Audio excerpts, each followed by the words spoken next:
Muy bien, me escuchan, ¿no? Sí, En un momento vamos a empezar la clase de esto.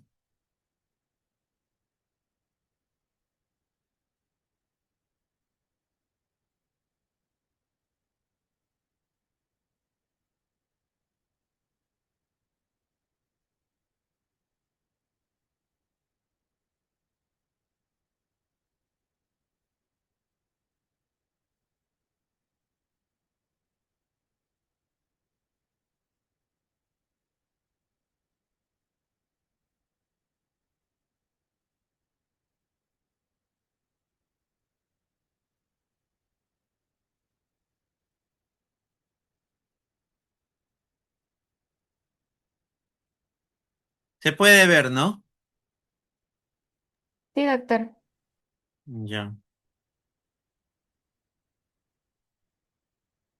muy bien.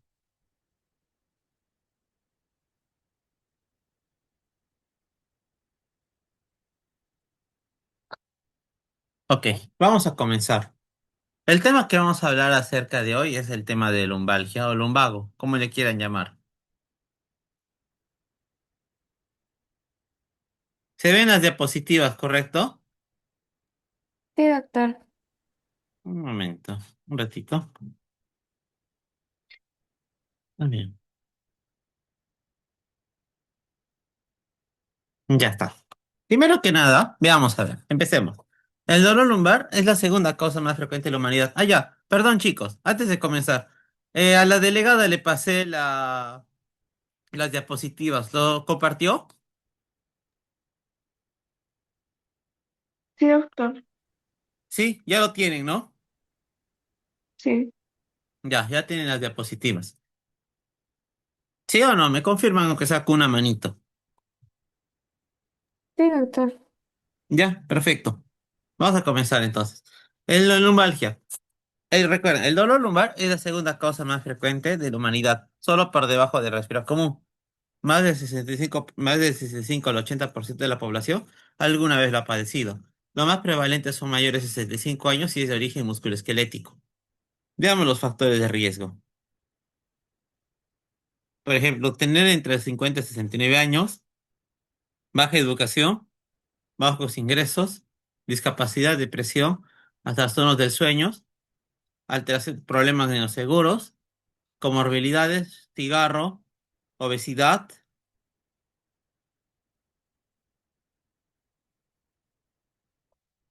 obesidad y debilidad muscular.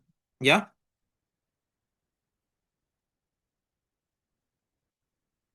Con respecto a la anamnesis, siempre hay que preguntar acá. El 90% de los pacientes presentan problemas mecánicos o neuropáticos. ¿Qué quiere decir esto? Mecánicos viene a ser dolor de espalda propiamente dicho, o dolor neuropático que estén relacionados a dolores neuropáticos. Por ejemplo, lo más común es una hernia discal, dolores que se irradian hacia los miembros inferiores. Por ejemplo, ¿qué síntomas puede haber? Por ejemplo, puede ser por sobreuso, un trauma, por ejemplo, una caída, ¿no? Una deformidad anatómica, por ejemplo, problemas en los discos intervertebrales, radiculopatía, estenosis espinal, síndrome facetario, síndrome de articulación sacroiliaca. ¿Ya? O síntomas neuropáticos que incluyen ya sea el sistema nervioso central o al sistema nervioso periférico. Si fuera, recuerdan algo. Si hay un compromiso del sistema nervioso central, en este caso va a ser una comprensión de médula.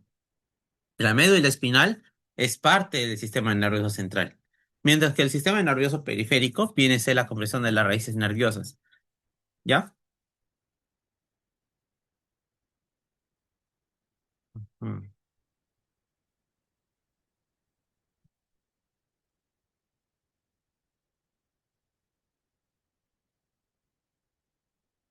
¿Ya? Entonces, miren esto. Dificultad de diferenciar entre dolor musculoesquelético y dolor. Cuando hay problemas. Cuando se te presenta un paciente en consulta externa y viene por dolor de espalda, pero no lo puedes diferenciar, no sabes si es un dolor netamente musculoesquelético o es un dolor neuropático, nuestro diagnóstico va a ser así: dolor lumbar no especificado. ¿Ya? Esto más.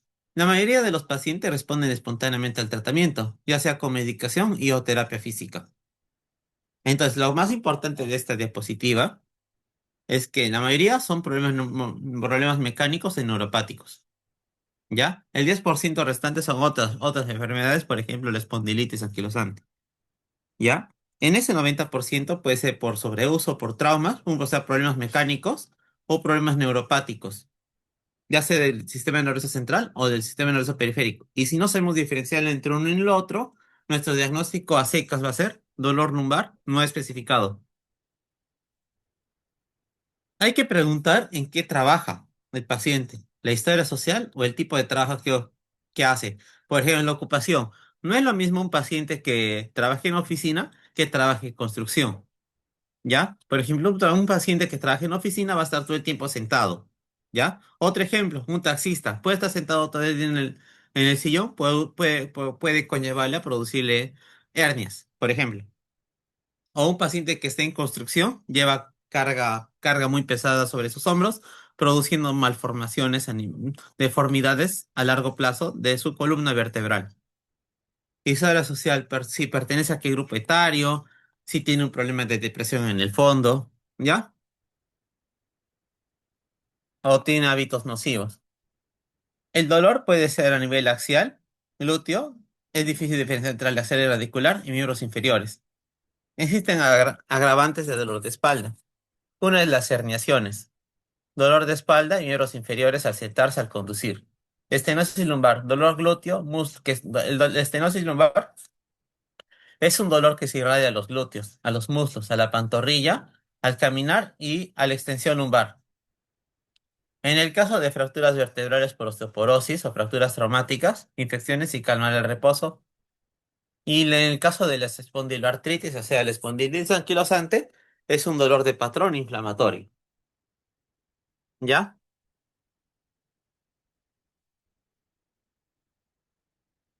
Hasta ahí todo bien, ¿no? Sí, doctor. Ya, todo bien. Entonces, una vez que hemos hecho esa introducción y un poco de la anamnesis, nos vamos a enfocar bastante en el examen físico. En primer lugar, primero tenemos que hacer una inspección, ¿ya? Un momento, por favor.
Ya, vamos a continuar con la exposición.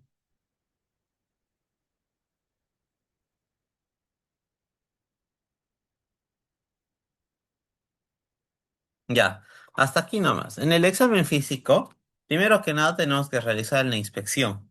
En este caso, al paciente le vamos a pedir que esté en bipedestación, es decir, que el paciente esté parado. En ese momento, cuando esté parado, al paciente le vamos a pedir lo siguiente.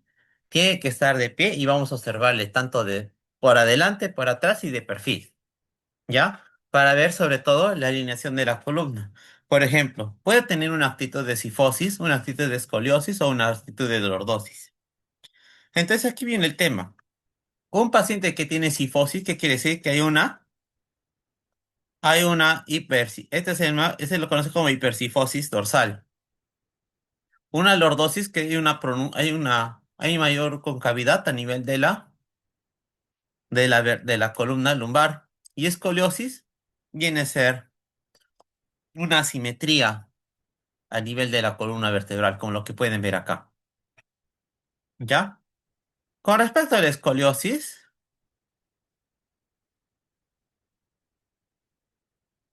con respecto a la escoliosis hay de dos tipos: escoliosis estructural y la escoliosis no estructural. La escoliosis estructural puede ser de causa, por ejemplo, idiopática o congénita. ¿Ya? Y la no estructural es más que todo postural o también conocido como una escoliosis de tipo antálgica o una escoliosis de origen discal. ¿Ya? La estructural es que seguramente lo tuvo desde nacimiento. Una alteración, una malformación a nivel de la columna vertebral. Podríamos decirlo que hasta puede llegar en algunos casos irreversible. Mientras que la estructural es más que todo ah, ya conseguido en el tiempo y es secundario, generalmente producido por un secundario a un evento, en este caso el dolor. Entonces, para definir sobre todo si esta escoliosis de tipo estructural o no estructural, tenemos la maniobra de Adams. En la maniobra de Adams consiste en que al paciente le decimos que flexione, que hiperflexione del abdomen, de la columna sobre el abdomen, y que sus brazos lleguen hasta los pies. Cuando el paciente que tiene escoliosis hacemos esta maniobra, hay la ausencia de rotación vertebral, hay ausencia de la jiba. Entonces, en este caso se le conoce como una actitud escoliósica. Esto se va a encontrar en pacientes que tienen una escoliosis de tipo no estructural. Mientras que realizamos la maniobra de Adams y sale positivo, es que cuando realizamos esta maniobra, encontramos que se presenta una jiba, dándonos una apariencia asimétrica a nivel de la columna. Entonces, en este caso, este paciente tiene una escoliosis de tipo estructural.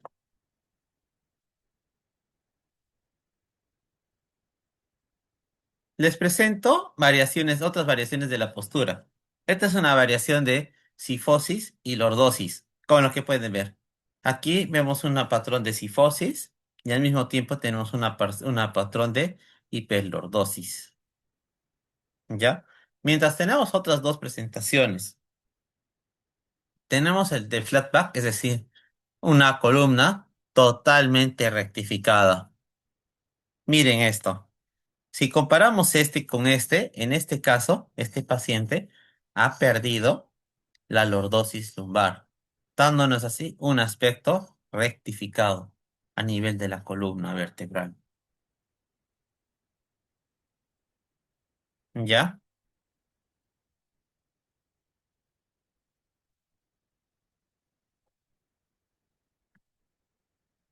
¿Ya? Y esta es otra variante que se le conoce como sway back.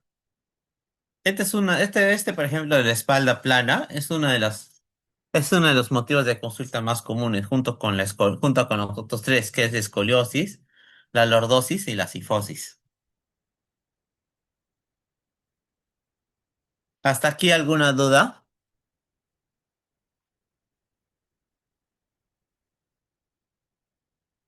Bueno, veo que no hay dudas. Vamos a continuar.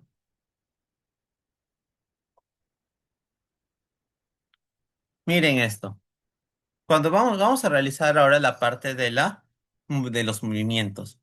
Al paciente le pedimos que haga una flexión lumbar, así como también una extensión. Esta es lateralización hacia la izquierda y lateralización hacia la derecha.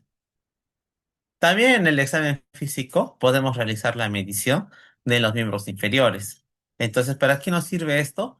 Para buscar discrepancias en la longitud de los miembros inferiores. ¿Ya? Entonces existen dos tipos de discrepancias. La de una discrepancia ya establecida y una discrepancia aparente.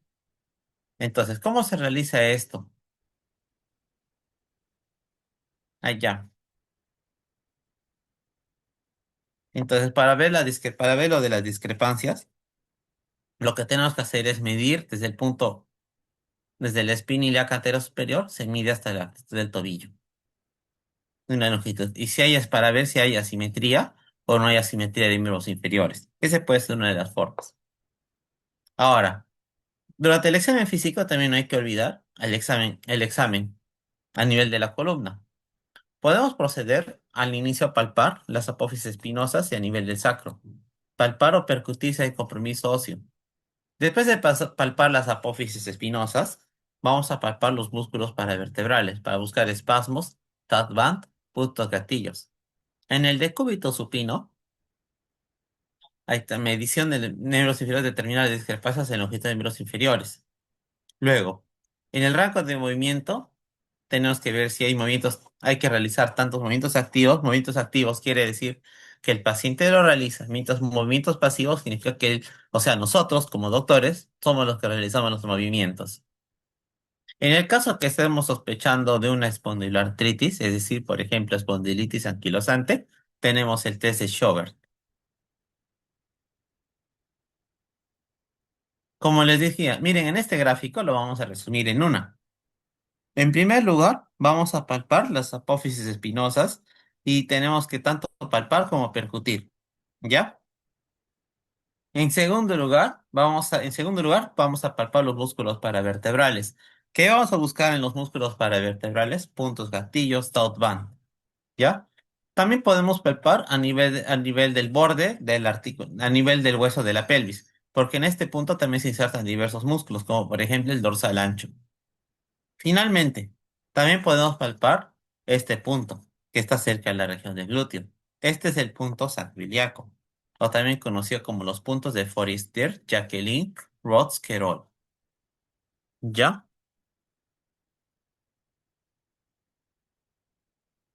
Encontré este nuevos temas, que viene a ser un momento. Había dos personas que han escrito.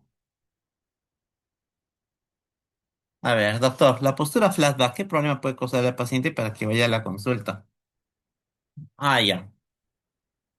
Esa postura no es tan común, Camila. ¿Ya? Simplemente en general, estas posiciones que presentan los pacientes pueden ser de varias presentaciones. El paciente lo vamos a demostrar a través de rayos X. ¿Ya? Ah, ya. Flashback. En el caso de la columna plana, Camila, ¿me estás escuchando? A ver, me están escribiendo. Ya. En el caso de la columna, el paciente lo tiene la columna rectificada. Es decir, que ha perdido tanto la lordosis ha perdido la lordosis como la cifosis. Es decir, lo tiene la columna baja. Eso también puede ser una causa de dolor de espalda. ¿Ya? Esta es a consecuencia, por ejemplo, de que haya tenido contracturas musculares de forma crónica y el cuerpo ha tenido que adaptar esa posición. El tratamiento más que todo es terapia física. ¿Entendido? Ok, vamos a continuar. Continuando con la exposición, encontré estos términos especiales. Cuando examinamos columna, tenemos estos tres términos. Por ejemplo, dentro de las posiciones, existen tres posiciones especiales que nos pueden permitir durante la evaluación. Tenemos la posición de resting position, el closed back position y el capsular putter o restriction. ¿Ya? Son términos de quimioterapia. ¿Qué quiere decir? Si lo vamos a traducir, no hay que, este tema no hay que traducirlo de forma literal, si no vamos a confundirnos. Entonces, ¿qué quiere decir en este caso de resting position? Si queremos traducirlo, vamos a querer decir posición de reposo. ¿Qué es el resting position o posición de reposo?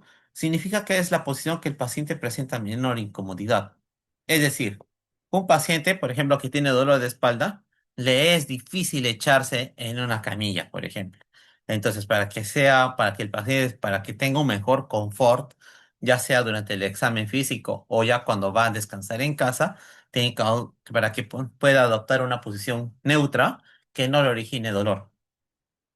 Por ejemplo, el paciente puede tener uso de almohadas debajo de la rodilla o estar en posición fetal para que el paciente no sienta dolor.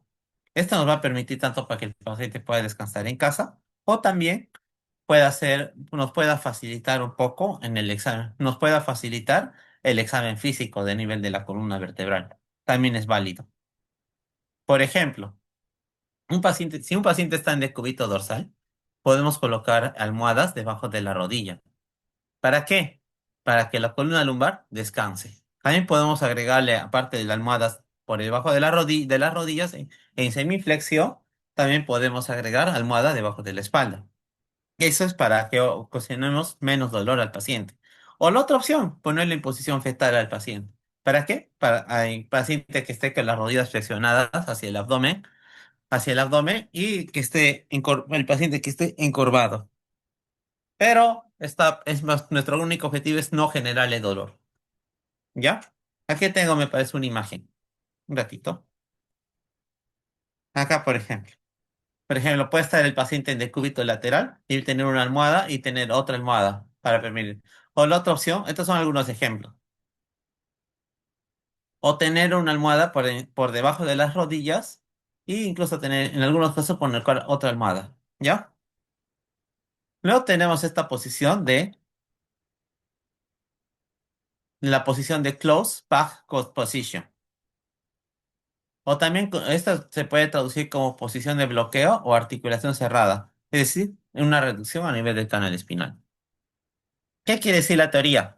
¿Qué significa esto? Es la posición de máxima tensión capsular y estabilidad, extensión. Puede producir dolor. ¿Qué quiere decir esto? Si es Esto lo van a entender más que todo a través de un ejemplo. Un paciente que tenga dolor de espalda, le dices al paciente que haga una hiperextensión, o sea, hacia atrás, por un breve periodo de tiempo. Si el paciente te manifiesta dolor, es un dolor, y encima el paciente empieza a referir que tiene una parestesia, empieza a presentar parestesias en miembros inferiores, o dice, doctor, no soporto estar parado mucho tiempo porque se me adormecen las piernas.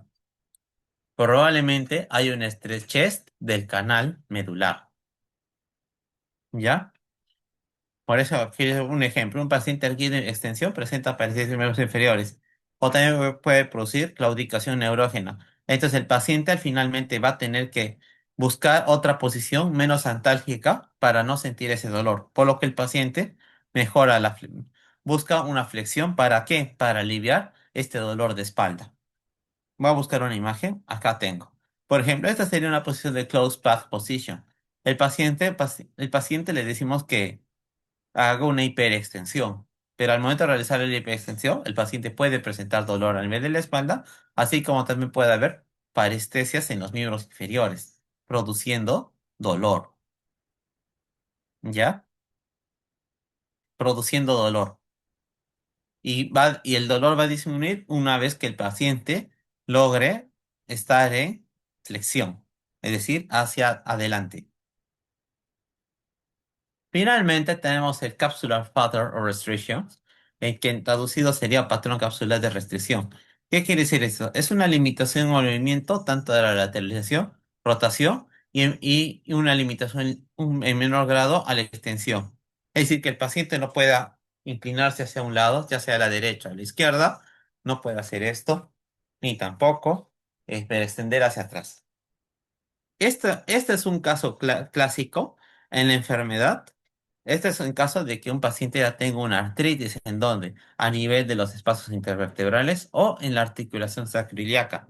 El ejemplo clásico de esta enfermedad, el ejemplo clásico que se puede presentar en este capsular flutter or restriction es en el caso de la espondilitis anquilosante. ¿Ya?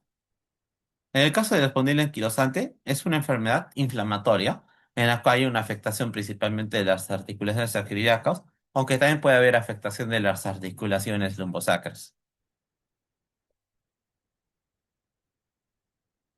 Entonces, les hago una pregunta, chicos. ¿Entendido o no entendieron este tema, esta parte?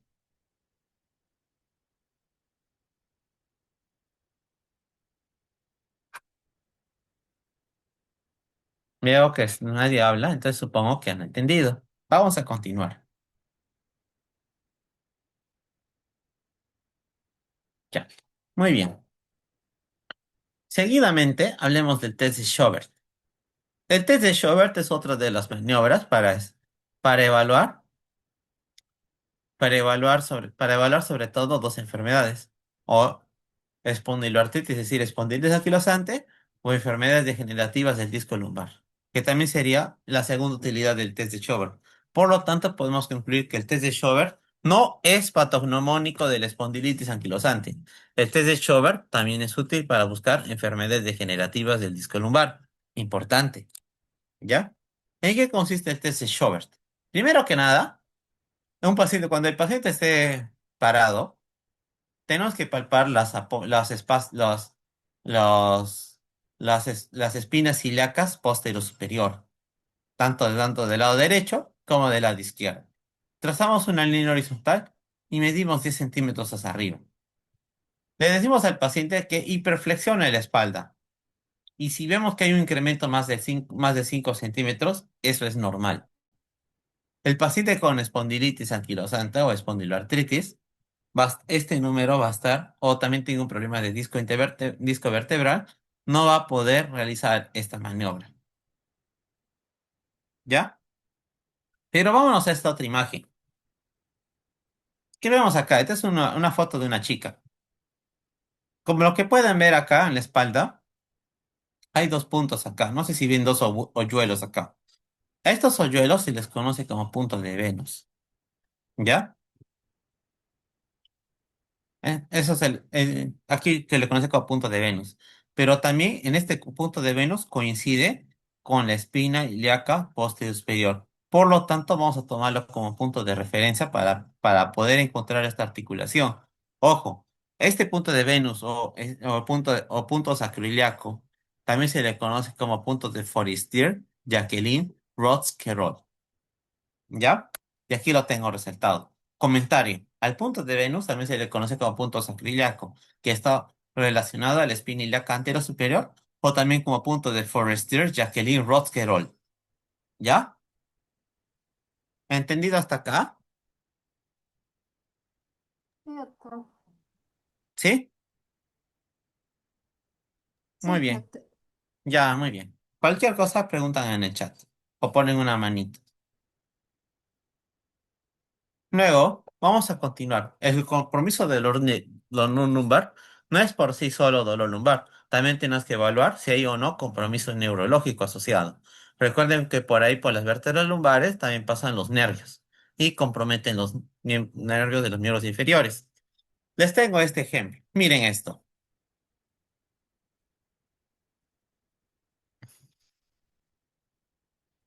El nervio L2 permite la flexión de la cadera, es decir, que podemos hiperextender el miembro inferior hacia arriba.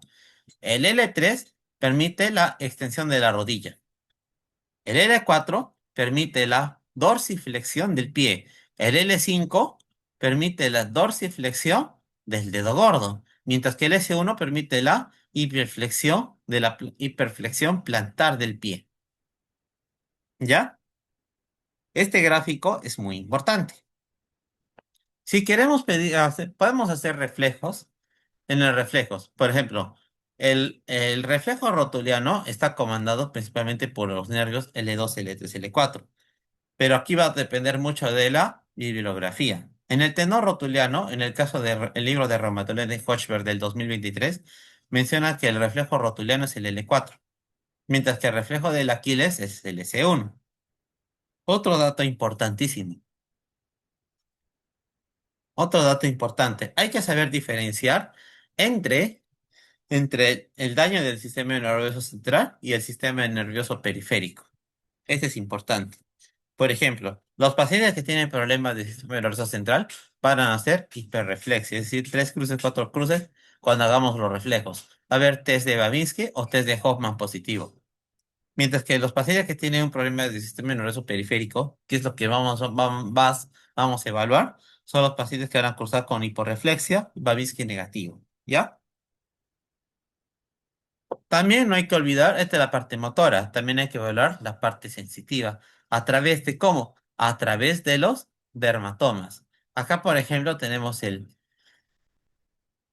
L1 a nivel de la ingle, L2 muslo, L3 rodillas, L4 cara interna, L5 gran parte del pie y S1 a nivel del este. Les voy a traer una mejor imagen. Aquí está. Esta es otra mejor imagen para poder evaluar los dermatomas. Esta es una imagen un poco confusa, así que les traigo una mejor. Miren, esta es una forma de evaluar los dermatomas de los miembros inferiores. Entonces, L4, la mitad del dedo gordo hacia arriba. L5 me evalúa, me evalúa gran parte del dorso, los tres últimos, los tres dedos. Y S1 me evalúa el quinto dedo. ¿Ya? Pero también encontré una mejor imagen para que no se olviden. Miren esto. Si yo evalúo la sensibilidad entre el web en el primer web space del pie, en el primer web space, miren qué nervio es este. Nervio peroneo profundo. ¿Ya? Si yo estoy evaluando solo esta área de sensibilidad, miren dónde estoy. En el dedo entre el primer y segundo dedo del pie. O también conocido como el primer first web space. Acá. Pero miren quién inerva gran parte del pie. ¿Qué nervio es este? Nervio peroneo superficial. Y el nervio sural se encarga de la parte del borde externo del pie. ¿Vieron?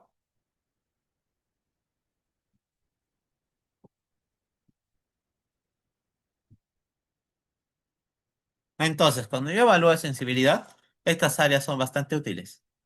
Si veo un paciente que tiene alteración de la sensibilidad, ajá, hay un problema. ¿En qué nervio? Si, por ejemplo, hay una afectación acá del nervio peroneo profundo, ah, ya, entonces probablemente esté relacionado al nervio peroné, que está muy relacionado al nervio C1, nervio peroneo superficial, ¿ya? Entonces ahí nos va a sospechar que hay una radiculopatía. Esa es una forma. La otra forma es esta que les presento. L4, el pie dedo gordo. L5, los tres últimos, los tres, el 2 al 4 y el S1, el quinto dedo. ¿Ya? Miren esto, el nervio L4 relacionado a la rodilla. En cambio, el nervio S1 está relacionado al tobillo, es decir, reflejo aquiliano. También coincide. ¿Ya?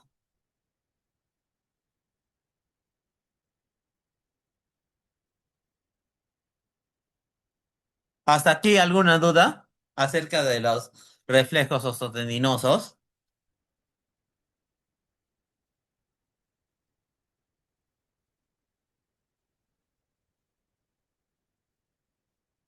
Ya. Veo que todos están tranquilos acá.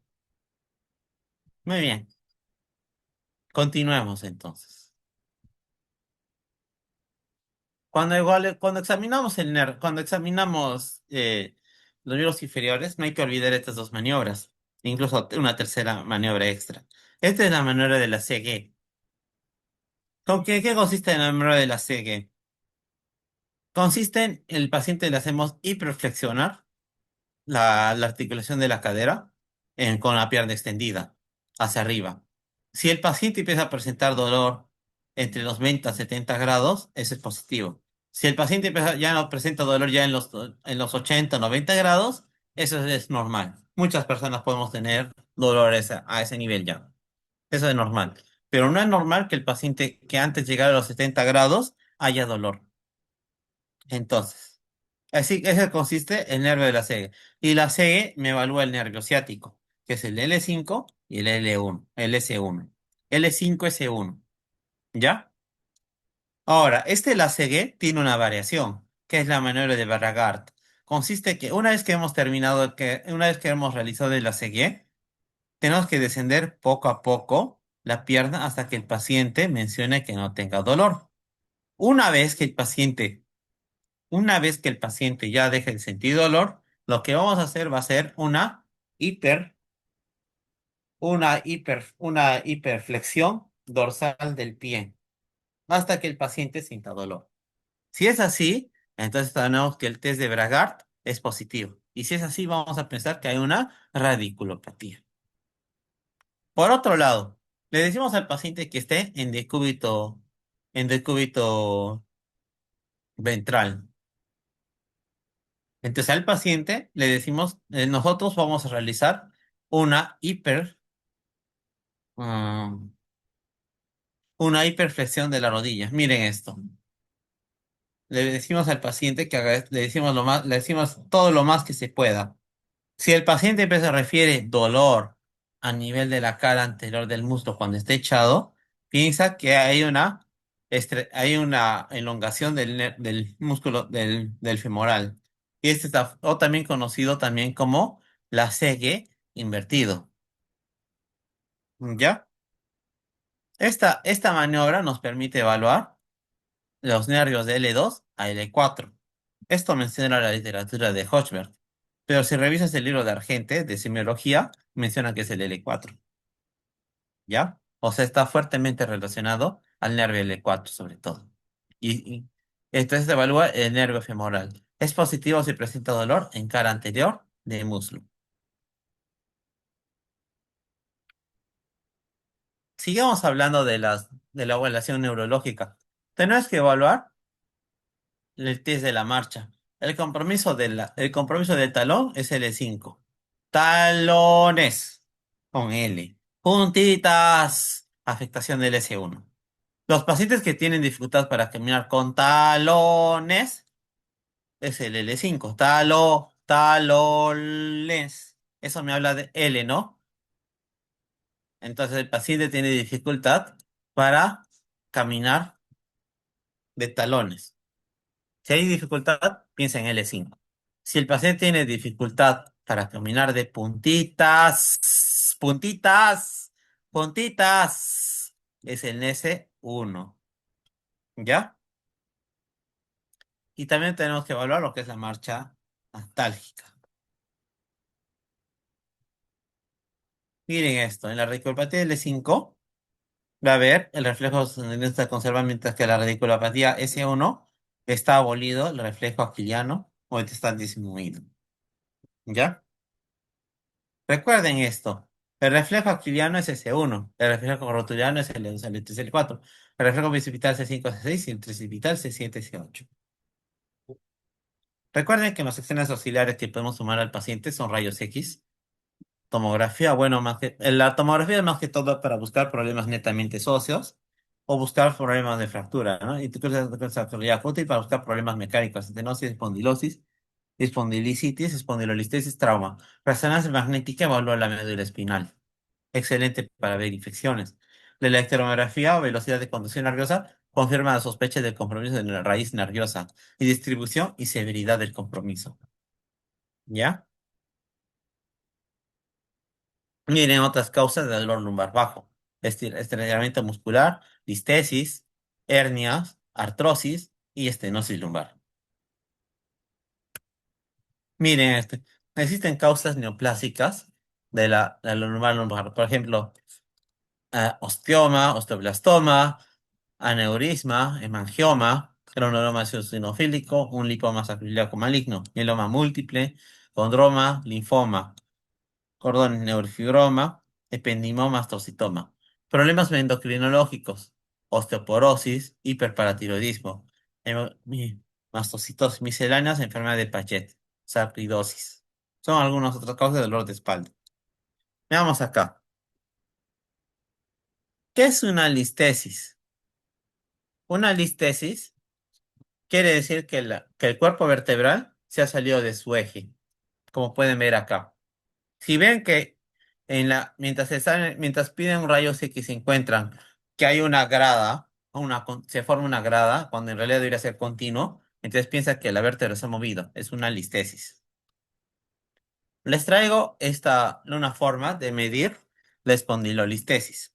Son 4 grados, incluso uno en quinto grado. El grado uno es cuando se ha desplazado un 25% del eje. El 2 hasta el 50 menos del 50%. El 3 menos 75, el 4 menos del 100%. Y el 5 es cuando toda la vértebra se salió totalmente de su sitio. Acá les traigo otros ejemplos. Este es un paciente que tiene mieloma múltiple. ¿Ya? Miren, estos mieloma múltiples ha ocasionado fractura vertebral. ¿Ya? Este es otro ejemplo. Este es un paciente con osteoporosis. A ver, alguien en el chat había hecho una pregunta. Eh, María Fernanda, una pregunta. ¿Este foro qué es?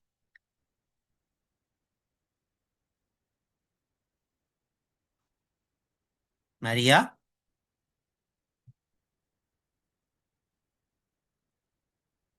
Doctor, es la De, asistencia que nos del, toma el doctor Carrasco.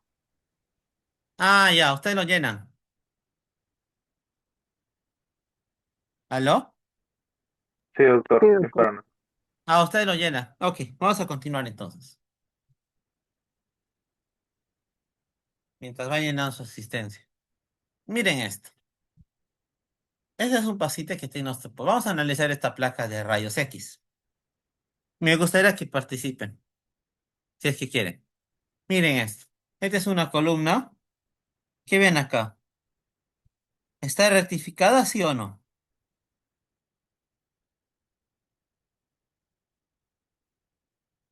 Sí, está rectificada.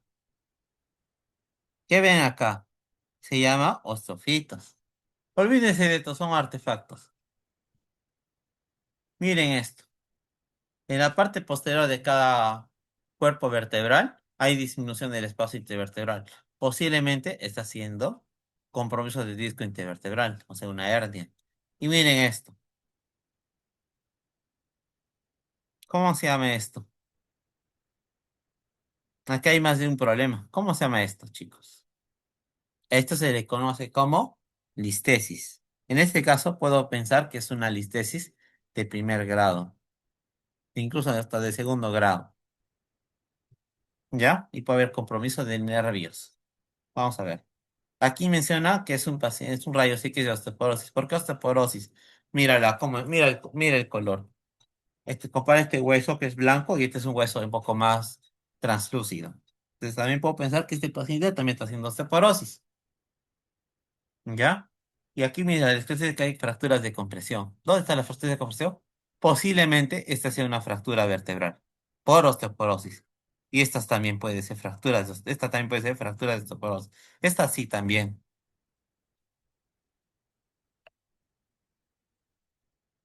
Hablemos de un poco de hernia discal.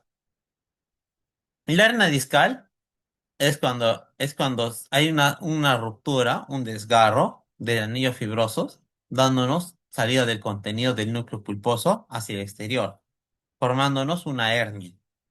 Cuando nos pasa esto, puede haber compresión del canal medular, así como también puede ser compresión de la salida del nervio. Miren cómo está saliendo. Este es el canal medular. Está yéndose hacia el canal medular, pero en este caso, en esta imagen, está yéndose hacia compresión a nivel del origen de salida del nervio. ¿Ya?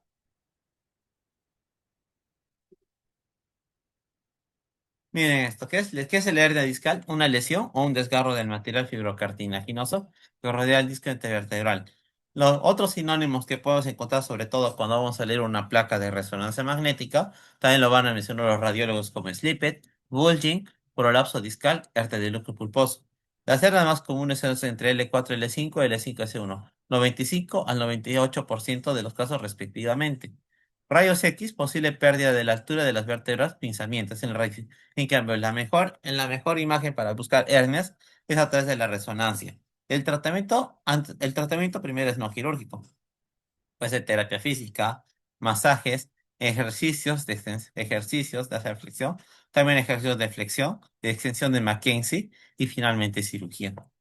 ¿Alguien ha escuchado acerca del ejercicio de extensión de Mackenzie? A ver, ¿alguien resolvió?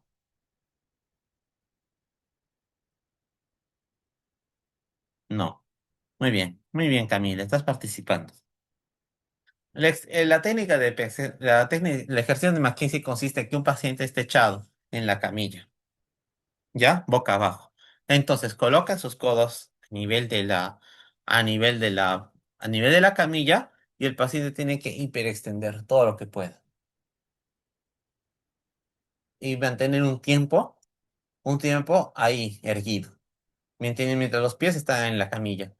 Pero puede modificarse es hiperextendiendo los brazos y extendiendo.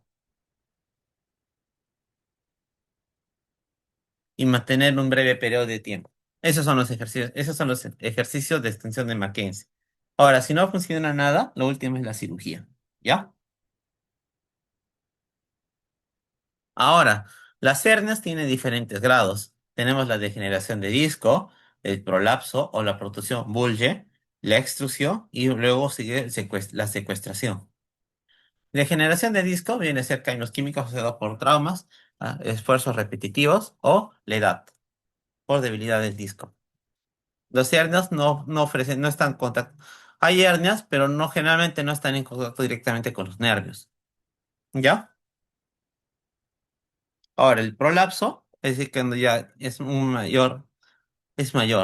Ya hay pinzamiento discreto del canal espinal.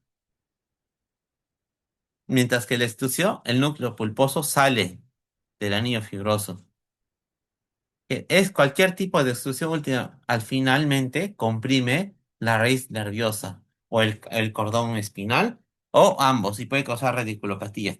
Y el secuestro, el núcleo pulposo se rompe a través del anillo fibroso y sale afuera del disco en el canal espinal. ¿Ya? Esos son los cuatro términos que hay que aprenderlos, porque cuando vamos a leer sobre todo cuando lees el informe de resonancia magnética, el radiólogo te va a poner estos términos: degeneración, prolapso, extrusión, secuestración. Por eso es la importancia para poder interpretar una resonancia magnética. Otras causas de dolor de espalda, ya estamos acabando, chicos. Este es el síndrome de Dish. ¿Qué quiere decir? Calcificación o ossificación de los ligamentos para vertebrosis espinosos, no asociado a HL27 e infección, osteomielitis agudo, piógeno, crónico, fúngico, mielomatoso. Eso sería todo, chicos, por el tema del lumbago. ¿Alguna duda?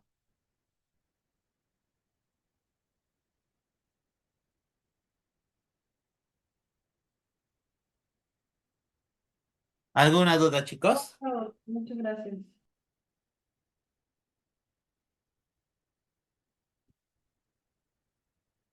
¿O no?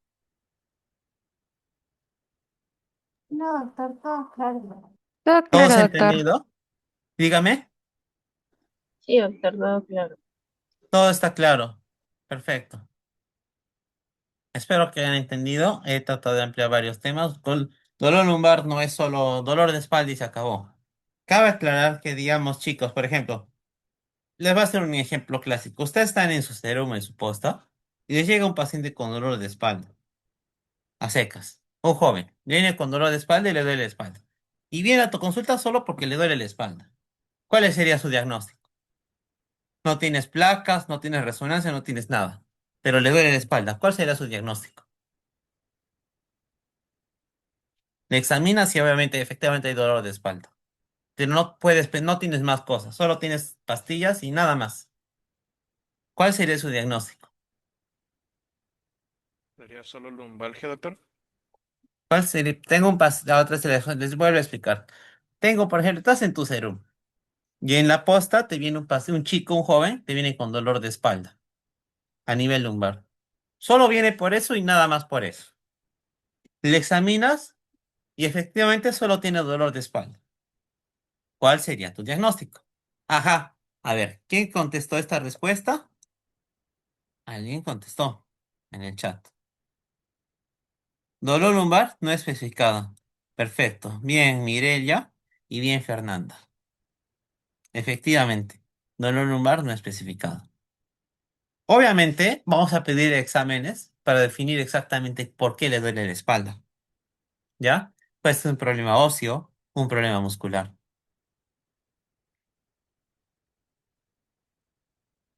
Espero que hayan entendido esta clase. Otro ejemplo. Tengo un paciente adulto mayor de 65 años que refiere dolor de espalda y que se le irradia miembros inferiores. Le pido, ¿en qué diagnóstico podríamos estar sospechando? En un inicio, el diagnóstico que debemos estar sospechando en un inicio es un lumbago masiático. Este es escrito en el CIE 10. Revísenlo. Entonces, si sospecho de hernia discal, qué maniobras le puedo hacer el examen físico?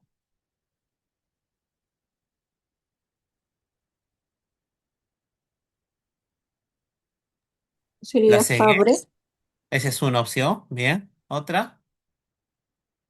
Sí, Sheila. Fabre, ¿Farebe? sí, Fabre. ¿Me estás hablando? No. Farebe de Patrick, Farebe es no. La manera de Patrick y Farebe, ese es para buscar ese es para buscar dos cosas. Artrosis de cadera o estás sospechando espondilitis anquilosante. Más bien, buena pregunta. Vamos a hablar un poco sobre el test de Patrick, o también conocido como Farebe. El test de Patrick consiste en que el paciente se le coloca una posición como de 4 del miembro inferior. Cuando hay un dolor a nivel de la cara anterior, piensa en artrosis de cadera. Pero si el dolor se le irradia hacia el glúteo, piensa en espondiloartritis, o sea, espondilitis anquilosante. ¿Ya? Fin. Regresamos al tema. Si hay un dolor con lumbago masiática, ¿qué otro examen físico le podemos hacer aparte de la CG?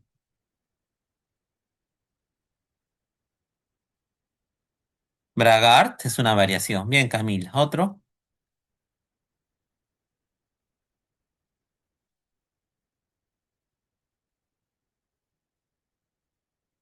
Podemos hacer la flexión femoral, podemos pedirle los reflejos y encontrar reflejos tendinosos disminuidos, podemos evaluar la marcha si tiene un compromiso de los talones. Talones o de puntitas. ¿Me entiende la mnemotecnia, verdad? La serie posterior también puede ser una opción, claro que sí. ¿Entiende la mnemotecnia cuando digo talones y el otro es puntitas o no? Sí, me dice Jennifer. Talones L y puntitas con S, ¿no? Mario, bien. Han entendido esa mnemotecnia. Ajá, perfecto. Muy bien, chicos. ¿Alguna última duda?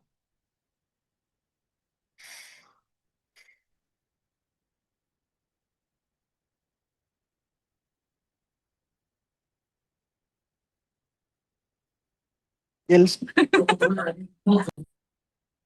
El test de Schober, sí, nos puede ayudar también.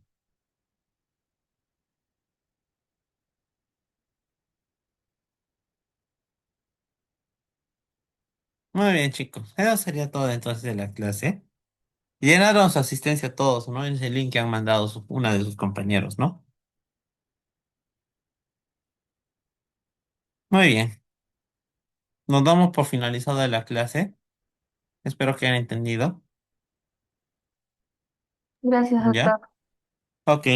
Ok, chicos. Hasta luego, chicos. ¿Ya? Gracias, Les doctor. he pasado las diapositivas, ya, de todas maneras. ¿Ya? Ok, Ya, doctor, chicos. muchas gracias. Ok, hasta luego, chicos.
Que lo hizo bien al día, bueno, listo, entró, me saludó, me abrazó, me beso.